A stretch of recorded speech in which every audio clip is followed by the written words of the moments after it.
Hey guys, Beth here at Yoga Pilates London. Thanks for joining me for this next video in my Yogi Talks series. So we've already looked at the glute maximus. So if you haven't already checked out the first video in the series, go check that out. And I talk about how often as yoga teachers we use this blanket term, the glutes. And there's nothing wrong with using that term, but it's important to understand the different gluteus muscles and what they do, their functions, and how they differentiate. So we've talked about the glute maximus already, which is a powerful hip extensor and an external rotator for the hip. But today we're going to talk about the glute medius. So the glute medius is a powerful stabilizer for the hip. It lies on the side of the hip and it connects from the top of the ilium, the iliac crest here, and down onto the greater trochanter. So it's got vertical fibers, meaning that its function is to abduct the leg, to take the leg out to the side. So if you're standing, you can try this, just standing on one foot, taking the leg out and seeing if you can feel that connection of the muscle there. So unlike the glute maximus, which is a larger muscle at the back here, that, as I said, is responsible for external rotation and extension of the hip, that large, big muscle here, the glute medius is a deeper muscle.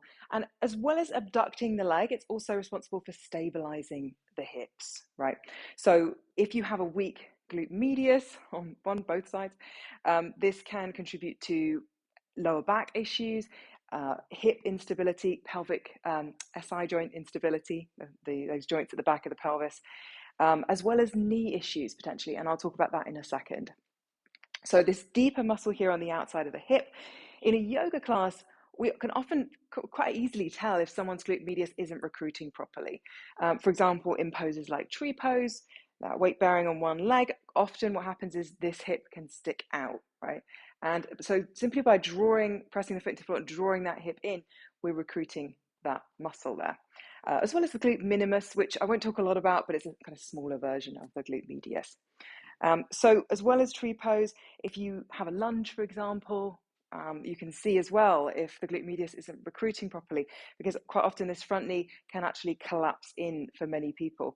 And again, that kind of pressing the knee out, maybe pushing down through the inside of the heel there on that front foot side, can help to bring that muscle into action.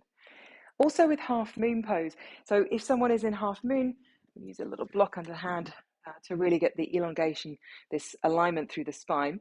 So if someone is in half moon and the leg is sort of lower than the spine, quite often again this muscle isn't being recruited. So lifting the leg up can fire it up, and you can probably feel that yourself just by lifting the leg a little bit.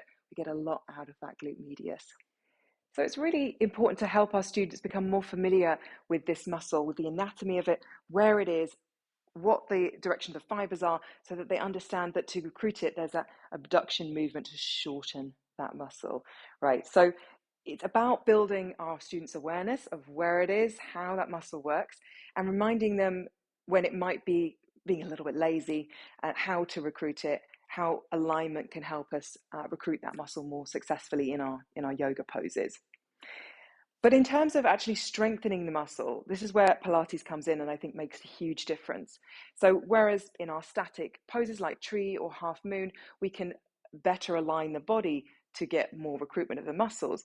Actually, in terms of strengthening the muscles and developing muscle tone, we need to actually be taking the leg out into its greatest range of movement and coming in and doing exercises like, for example, side leg work in Pilates, where we do our side lifts or even circles with the leg, or lots of different things you can do in that side lying position in Pilates to recruit the muscle more successfully.